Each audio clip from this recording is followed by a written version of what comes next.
Калыптанган көз караштарды жоюу, кыялдарды ишке ашыруу, бирдей укук, бирдей мамиле. Аймактарда даярдалган теңдик уктуруусун сунуштайбыз.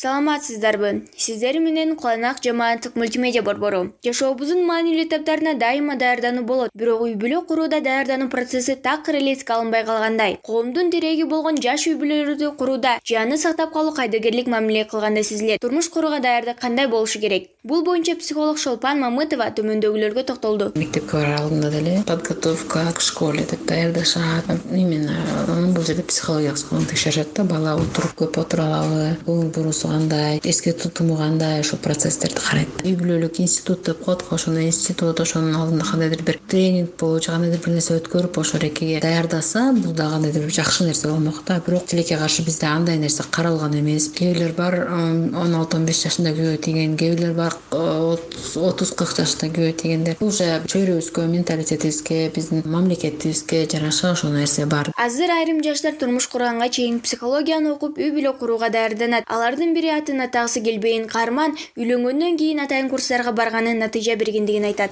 Үй-бүлө кура элек деле психолог менен кеңешип, анан турмушка чыккан жакшы деп ойлойм да. Анткени мен үй-бүлө курганда, жаңы үй-бүлө куруп баштаганда жумушубуздан бир психолог эже келип арзаныраак окутуп калды эле. Ошол мага чоң фундамент болду деп айтам да. Себеби ал психологдон кеңеш алып окуп алсам, психология эмне экенин билбесем, үй-бүлөмдү куруп кала алмак эмесмин деп ойлойм да азыркыга чейинчи. Ошондуктан психологдун ролу абдан чоң деп айтам.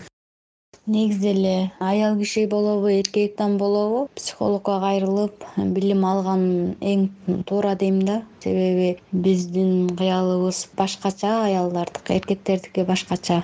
Эгер өзүбүздү ойлоп эле эркекти жей берип, мээсин жеп, урушуп, ошондон чыр чыгат да. Өзүбүз кыялданабыз да, баягы турмушка чыга электе мындай болот, күйөөм тигиндей болот деп сүрөттөп алабыз. Анан турмушка чыкканда андай болбой калат.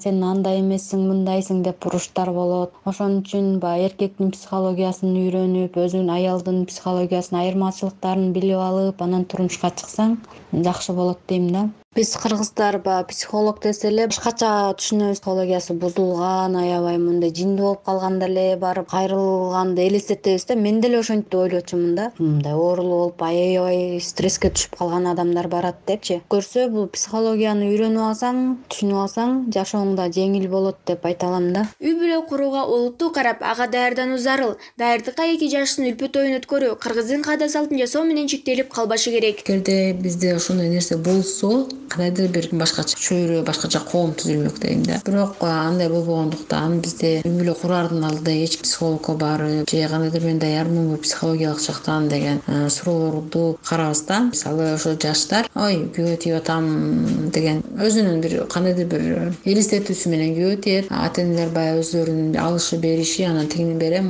муну чакырам деген ошондой темпте өтөт да биздечи. Анан бул психолог керек болгон момент бул кайсыл учурда чыгат. Жашап баштагандан башталат да. Биринчи первый год жизни, совместная жизнь, кризис деп коет да, мисалы орустар айтканда. Бири-бирин билишет, бири-биринин мүнөзүн. Мисалы алар мурун эгерде сүйлөшүп үйлөнүшсө, мурун кандайдыр бир күндүн бир кандайдыр бир убагында эле жолугушчу да, атайын саатты белгилеп. Бул жакта алар бир үйдө жашашат. Бирөөнүн бир нерсеси жакпай калышы мүмкүн. Ким лидер, ушул нерседен өтүшөт да 1 жыл ичиндечи. Анан кийин 1 жылдан кийин ана баягы бала төрөлөт. Ар бир нерсенин өзүнүн кандайдыр бир кризис деп коет да психологияда. Бирок кризис деген нерсе бул кандайдыр бир башка кийинки деңгээлге көтөрүлүү да. Мисалы ата-эне болуу деңгээли да. Ата-эне болуу деңгээлинде өзүнүн бир кризис болот. Бул аял кишиге да, эркек кишиге да кандайдыр бир стресс алып келет. О стресс менен кошо кубаныч да алып келет. Ушул сыяктуу нерселер болот да.